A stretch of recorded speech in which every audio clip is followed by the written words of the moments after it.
What's up? I'm Debby Ryan, and I'm hanging out with Rob on Front Row Life. So how are you tonight?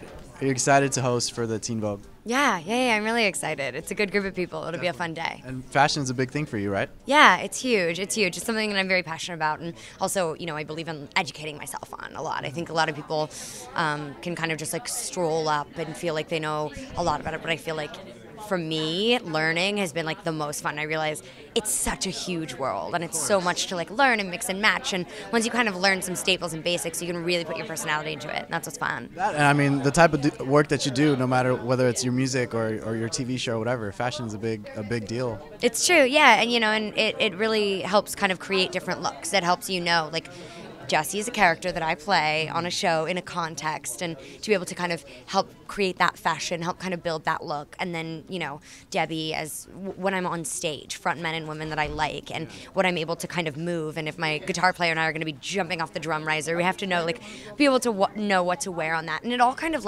comes back together. It's very interesting, and I think it all comes from one place and one person, and obviously all of my characters and versions of me look the same, so it kind of all comes from that area. Nice. And since we're on the topic of the music, you just had your debut show at the Glass House not that long ago. Yeah. Tell me about that. What was that experience like for you? The Glass House was fun. We wanted to play a local show, kind of for our friends and family and local LA fan base. And I think what would have been really easy is to book someplace on Sunset Boulevard and do a bunch of promo. And the way that we wanted to do it was, instead of getting a place like that, we wanted to really earn it and play some kind of grungy place a little farther out. And the Glass House was amazing, and everyone at that venue was so lovely. And my friends and family loved it, and just being barefoot and running around during sound check, that was a new home for me. And then we went straight from there and played a show at a Six Flags in Texas for 2,000, 3,000 people, and it was really very cool to kind of watch that already start to build.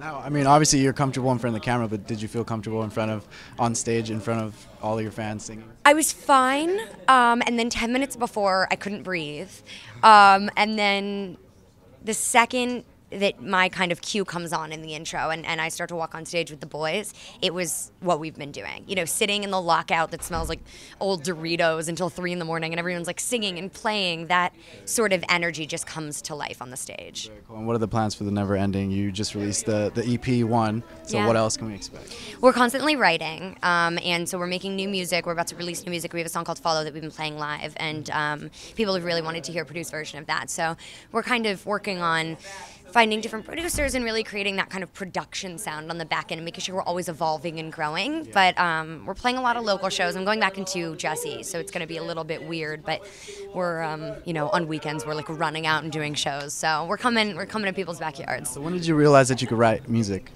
I don't think you realize that you can write music. I think you realize you have to write music. I think that that's the whole point of everything is, at some point you realize that these things are banging on the walls of your head and they need to be let out. And that to me, it kind of started happening when I was 8 or 9. And then I was 12 to 14 when I started actually doing it in kind of lyric form and in an actual pentameter and a prose of it all.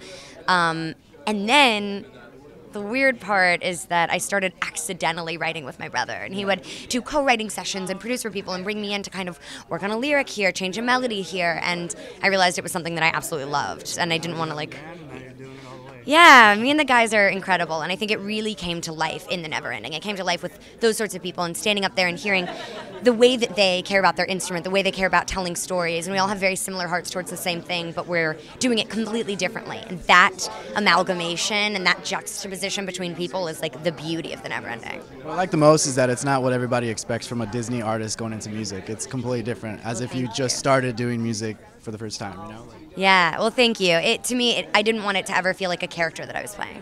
I wanted it to feel like a very true extension of myself, which, by the way, was one of the most terrifying ventures I had ever done creatively. To really let people see me instead of this controlled brand of myself was terrifying, but also has been the most rewarding, fulfilling thing. And, when you realize that this song that you write at 2 in the morning in your bedroom, crying because you have no other way to feel, then people are getting tattoos of their lyrics on themselves.